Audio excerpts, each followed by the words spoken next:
दिल्ली के Lal Qila metro station के पास हुए भीषण धमाके ने पूरे देश को हिलाकर रख दिया है। लेकिन इस हादसे ने उत्तर प्रदेश के श्रावस्ती जिले में एक ऐसा मातम छोड़ दिया है जिसकी भरपाई कभी नहीं हो सकती। इकौना थाना क्षेत्र के गणेशपुर गांव का 32 वर्षीय दिनेश मिश्रा, जो दिल्ली में मेहनत मजदूरी करके अपने परिवार का पेट पालता था, अब इस दुनिया में नहीं रहा। एक पल में सब कुछ खत्म हो गया। एक पिता, एक पति, एक बेटा और 3 छोटे बच्चों का सहारा। तो बता दें कि राजधानी दिल्ली में सोमवार शाम हुए इस विस्फोट में 12 लोगों की मौत और 2 दर्जन से ज्यादा लोग घायल हो गए। इन्हीं में श्रावस्ती के दिनेश मिश्रा भी शामिल थे। दिनेश पिछले 12 साल से दिल्ली में एक प्रिंटिंग प्रेस में काम करते थे। परिवार का इकलौता सहारा, जिनकी मेहनत पर बूढ़े माँ बाप, पत्नी और 3 छोटे बच्चों का जीवन चल रहा था। घर वालों के मुताबिक दिनेश कुछ दिन पहले ही दिवाली मनाने गाँव आए थे और करीब 10 दिन पहले वापस दिल्ली लौटे थे। पत्नी रीना देवी का रो रो कर बुरा हाल है। वह बस यही कह रहे हैं कि मेरे बच्चों का क्या होगा, अब कौन उनका सहारा बनेगा। दिनेश का बड़ा बेटा हिमांशु, जो महज 8 साल का है, पिता के साथ दिल्ली में ही रह रहा था। वहीं 2 बेटियां बिट्टा और सृष्टि गांव में मां के साथ रहती थीं।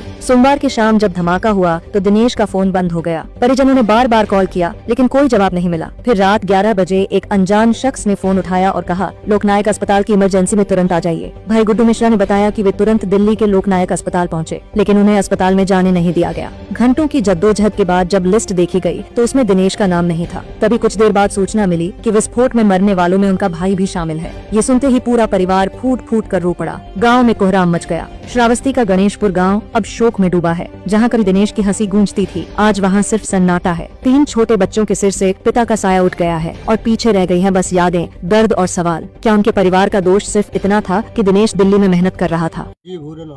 दिल्ली में कल एक घटना होती है जिसमें बम ब्लास्ट होता है, पता चला उसमें आपका पुत्र भी मृत्यु हुआ है। क्या है पूरा मामला, कैसे क्या था?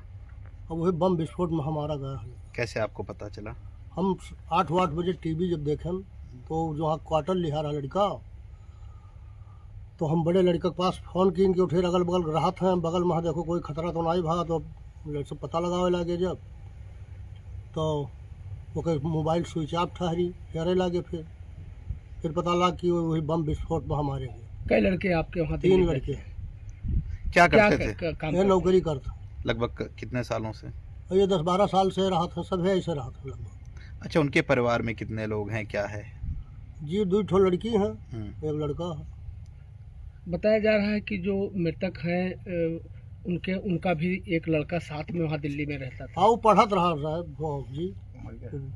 अभी जल्दी स्कूल में नाम लिखवाई नहीं, 2 महीना बाद। कितने साल का लड़का है? 8-9 साल का। तो जब आप लोगों को सूचनाएं मिली जी, तो यहाँ पर बड़ा फिर लड़के बताए, बड़ा लड़का बताए कि वो बम मारे गए।